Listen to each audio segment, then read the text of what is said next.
Halo, ketemu lagi dengan saya Nit B Project. Salam dari saya. Gimana kabar kalian semua? Saya harap semua sehat. Semangat melawan COVID-19. Kali ini saya mempunyai sebuah cerita tentang pesugihan bulus jimbung. Bulus dalam bahasa Indonesianya yaitu seekor kura-kura. Cerita bermula sewaktu teman almarhum nenek saya. Dia mempunyai sebuah warung cukup lumayan besar, ya usaha kuliner, sebuah warung makan. Karena sudah beberapa bulan warungnya tidak terlalu lama, tidak terlalu ramai, sangat sepi. Kemudian teman almarhum nenek saya ini seorang wanita, yaitu ibu-ibu. Dia berkenalan dengan seseorang yang bisa membantu dia supaya warung makannya itu menjadi ramai lagi. Lalu orang tersebut merekomendasikan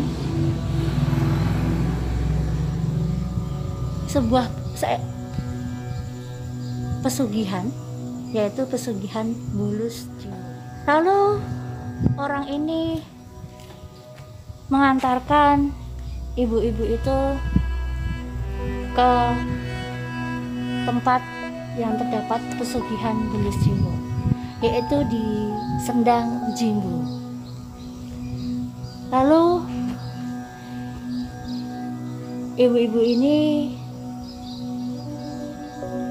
membawa sesuatu, yaitu yang pertama rokok, bunga setaman, dan tanah di depan warung makan dia yang telah dibungkus dengan kain kafan. Lalu dia menemui juru kunci di Sendang Jimbung tersebut. Lalu ibu itu pun ditanya oleh juru kunci dari Sendang Jimbung itu keperluannya apa. Ibu itu lalu menjawab, saya ingin warung makan saya laris pak, warung makan saya ramai lagi pak. Kemudian juru kunci itu menjelaskan apa saja yang dibutuhkan, apa saja yang diperlukan. Kemudian ibu itu menyiapkan barang-barang itu. Lalu setelah menemui juru kunci itu, juru kunci pun bertanya apakah persyaratannya sudah lengkap, seperti rokok, bunga setaman, dan tanah di depan warung makan yang sudah dibungkus oleh kain kafan. Ibu itu pun menjawab, sudah lengkap pak. Akhirnya dia menjelaskan ritual pesugihan bulus jimbung itu kepada ibu tersebut. Lalu ibu itu pun setuju. Akhirnya ibu itu pun menyetujui persyaratan-persyaratan tersebut, dan oleh juru kunci itu, ibu itu diminta untuk berendam atau bahasa Jawanya kungkung di sendang tersebut, sehingga ibu itu pun akan menemui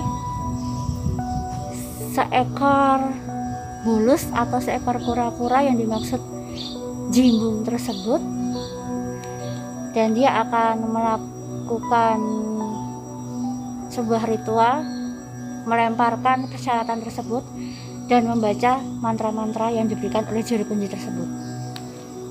Lalu ibu itu pun menyiapkan sebuah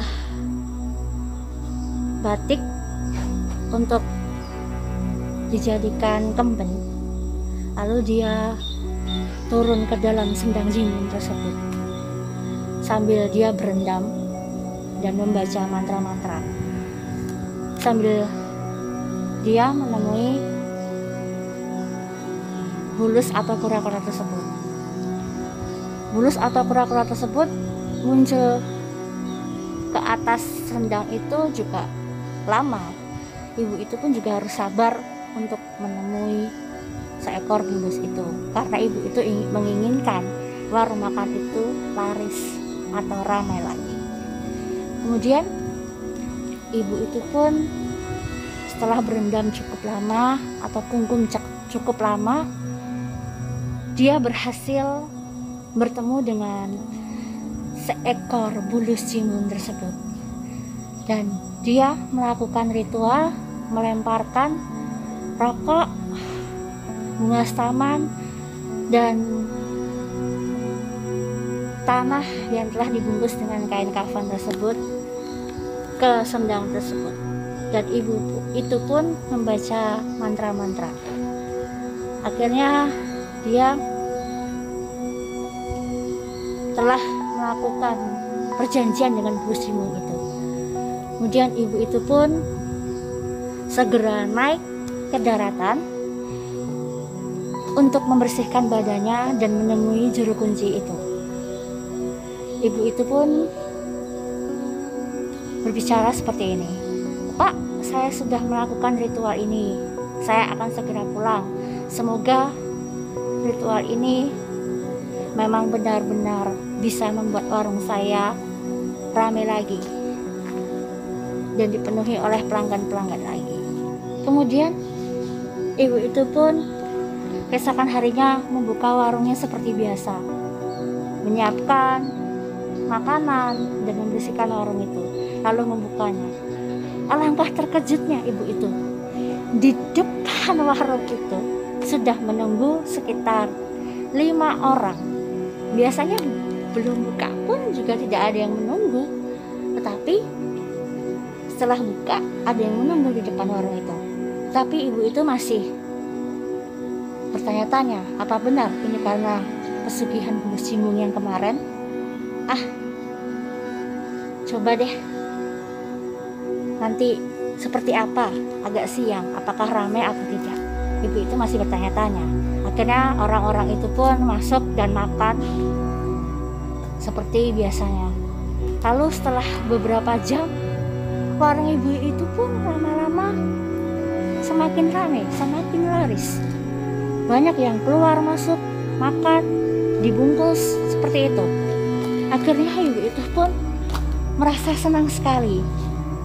Wah, ternyata kemarin aku melakukan ritual pesugihan bulus jimbung berhasil juga. Akhirnya ibu itu setelah malam hari warung itu pun tutup, dan ibu itu pun menghitung omset dari warung itu. Omset dari warung itu lumayan banyak. Ibu itu sangat senang. Lalu ibu itu pun beristirahat supaya besok bisa beraktivitas kembali. Ibu itu pun masih bertanya-tanya, apa benar ya besok ramai lagi. Besok keesokan harinya ibu itu pun seperti biasa membuka warung, membersihkan, dan bersiap untuk bertemu dengan konsumen warungnya. Lalu warung itu pun segera dibuka oleh ibu itu pun. Selang beberapa menit, banyak pelanggan, banyak orang datang berkerumun. Banyak sekali. Ibu itu pun juga merasa senang, merasa kewalahan karena benar-benar ramai. Akhirnya ibu itu pun sampai berpikir, saatnya aku mempekerjakan orang. Kalau saya sendiri, saya memang kewalahan. Akhirnya ibu itu pun mempunyai seorang pegawai untuk membantu dia. Lalu hari ketiga dan seterusnya, semakin lama semakin ramai warung ibu itu. Dia bekerja bersama dengan pegawainya. Tapi memasuki hari kelima, ibu ini pun sangat kaget karena ibu ini setelah berkaca di depan kaca, ibu ini badannya belang-belang seperti kulit bulus atau kulit kura-kura, putih warnanya. Akhirnya ibu itu ingat, perkataan dari juru kunci itu. Kalau pesugihan ini memang benar-benar berhasil, yaitu tumbalnya yaitu dirinya dia sendiri, yaitu dengan bercak-bercak di kulitnya, seluruh tubuhnya akan terlihat bercak putih seperti kulit bulus atau seperti kulit kura-kura. Jadi pada intinya cerita ini adalah jangan sampai kalian mempunyai pesugihan yang sangat merugikan Anda.